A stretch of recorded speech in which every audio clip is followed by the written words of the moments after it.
morning, everybody. It's Amy from Swisher Family Farm. I'm here in my greenhouse, and one of the things that I want to do differently in 2023 as I prepare my garden is I want to do a better job of planning. That's a step that a lot of people forget. You do have to take time in planning what you want to plant in your garden, where you want to plant it. You know, there are things that you can plant together, things you can't plant together. So you have to do a lot of research to figure out what you want to plant, where you want to plant it.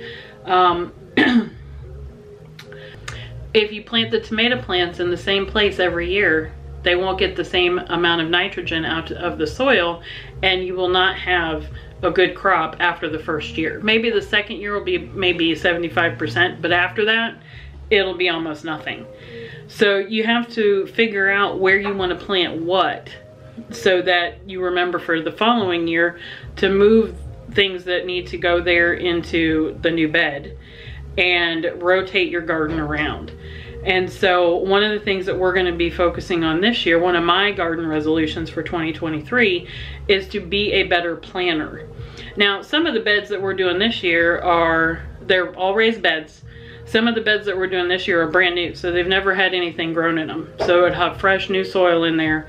There's not going to be a whole lot we have to do to it, because we are buying certified organic topsoil that doesn't have any pesticides or anything in it. And the company that we're buying it from, they do certify it. So when it comes from the manufacturer or from the plant, it is pure topsoil. So we'll be able to, we should be able to have no problems growing things in it, because that's the most important thing.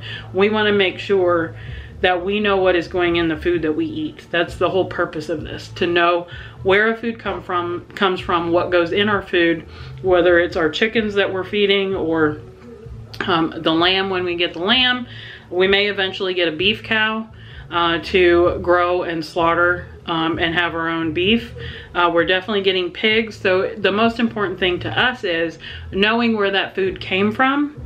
And same thing with our garden. We want to know where the soil came from. We want to know where, make sure that things are organic or pesticide free, so that we don't have to worry about things that we are putting into our bodies.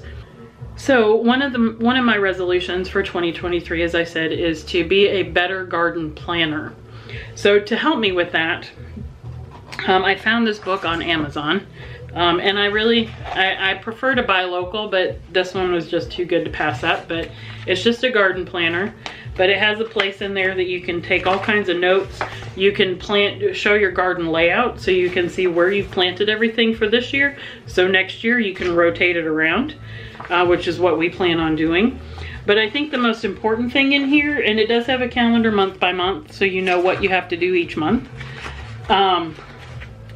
What I like the most is that for each thing that I plant, each seed that I plant, or starter that I plant, which most of them are going to be from seed this year, everything that I plant, I can mark in here and write down and keep track of what how it did. Anything that we did to improve the plant, to improve the conditions for the plant, anything that we did to help it grow. If there was anything that happened, if say on our tomato plants we get tomato worms, I'll write down when they started, when we started seeing them, what we did to mitigate them, and we're going to keep track of it. The purpose of that is to keep track of things that were successful, to keep doing them over and over again, and then to also keep track of things that were not successful, so we don't repeat those again. So if we use natural pesticides or natural deterrents, those are the things that I want to keep track of and make sure that we can continue to use those in the future. Also, to keep track of what I'm companion planting and things like that. The other thing that I'm using to help plan my garden is Clyde's Garden Planner. I've seen many YouTubers use this on their channels. It's real easy to use. It's probably the most simple guide you could ever have. But it tells you, let's look at broccoli. So our last frost date is between April 16th and April 30th. So I put it on the 19th, and the 26th. I put the line right there. So it tells me for broccoli that I should start my seeds on between March the 1st and March the 8th. Well, that's perfect because today is March the 4th. So I should start my seeds indoors on March the 4th. And then I can plant them in the ground in about a month, about 5 weeks I can plant them in the ground. And then it also tells me what my harvest dates are going to be, which I think that's awesome. The other thing that we did is we went through and we measured the beds and knowing where we're going to put certain things. We measured the beds to see how much square footage is in the beds. We know how much needs to be, how much room each one of the plants is going to need. And we're able to determine how many plants that we can put in each location. So I'll give you an example of that here in a minute. So that's what I'm talking about. Taking the time to plan out what you're going to do for your garden. So that you can be prepared. Now, I probably am going to do a few extras, just so that we have the extras in the event that something, you know, doesn't work, doesn't grow. We'll be able to have some extras to plant there. But that was the whole purpose of doing having the square footage and doing the calculations. So we want to make sure that we can plant exactly how many we need in those certain areas. So for example, the cabbage needs 16 inches of space. All right, so I know the bed that I want to plant the cabbage in is 2 foot wide by 25 foot long. So that's 50 square feet, okay? Now, most plants are, the spacing needs to be in inches. So we're gonna do 50 feet times 12 inches, and that gives you the square inches. So there's 600 square inches. Now, we plan on doing 1 row of cabbage down that entire bed. So we're not gonna be using the entire, 2 foot of space. So our goal is, since we're gonna plant 1 row, I'm gonna divide this 600 in half. So that's 300 square inches. And then you divide that by the 16 inches that the cabbage plant needs, and we can do 19 cabbage plants. We're probably gonna do 20, 21 just to have some extras, but we can do 19 cabbages. They'll fit nicely in that bed, and we'll have room left over around them to plant some companion plants or some flowers to keep the ground cover on. So that's how you can calculate how many plants, how many seed starters you want to do. And again, I would always do a few extra just to make sure. There might be one of the seed starters that doesn't come up. There might be something that happens to one of them out there, and then you can find other places in the garden to just, stick it and just have a miscellaneous bed that's got other stuff in it. So that's how we're gonna do our cabbages and the cauliflower and the broccoli and those kinds of things. So that's what we're doing to plan for our garden. So the most important thing you can do is make sure that you are planning ahead of time for what you're gonna plant, where you're gonna plant it.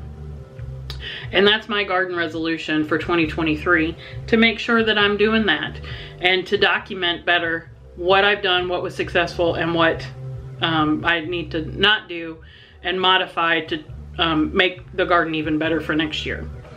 Because this is all learning experience. My husband and I came out here from the city. We have had gardens before. We grew tomato plants and stuff on our patio in our apartment when we lived in Nashville. We had a garden out back in our at our house in Florida when we lived in Florida, and they were kind of successful. Growing in Tennessee is very different. So the things that I'm doing here, I would encourage you to do your own research. So, I do put these things out for informational purposes for everybody, but this is what works here in Tennessee for us. So it may not work for you. So our zone is 7A. So, and the reason it's 7A is because we live at a higher elevation than a lot of the area around here. And when I say higher elevation, I mean by 50 to 75 feet higher in elevation than a lot of places around us, because we are up on a ridge. And so believe it or not, our weather is sometimes a little bit different up here. I'm not saying that the rain avoids us or anything, but sometimes the temperature's fluctuation is different up here on this ridge at a higher elevation than it is down below in the town that we live close to. So we have to take that into consideration when we're planting. And so I encourage you, do your own research. I do have books on gardening that I purchased that are specific to our area. So I wanted to make sure that I was reading up on things that would make sense and that we can do in our area. So I encourage you, you know, don't just listen to everything that I say. Please don't. But do your own research in your own area. You know, if all else fails, talk to other people that you see that have gardens in your area. They're very knowledgeable. I mean, clearly, if they're growing a garden, they know what they're doing. Especially towards the end of the season, if you see that it's plentiful, go talk to that person, make a new friend. They will likely be willing to tell you what they've done and what's been successful and what's not successful. And then it's up to you to listen or not. So that's my my plan for 2023 is, again, to do a better job of planning my garden and being ready to know what I'm planting, where I'm planting it, and just to be prepared. That's the most important thing, to be prepared and better document for my garden. So we'll see how successful it is. I'm very excited about the growing season this year because I think we're gonna have a really bountiful harvest. Plus my in-laws are coming, and my mother-in-law is gonna be helping me, and I'm excited about that too. So looking forward to all these changes coming up on the homestead. So thank you so much for stopping by. This is Amy from the Swisher Family Farm. Don't forget to hit that subscribe button. Hit the thumbs up if you like this video, and make sure you share the video with your friends, and it always helps us out. So we do appreciate all of our subscribers that watch our videos, and friends and family that watch our videos. That's the most important thing. So good luck with your garden planning, and God bless.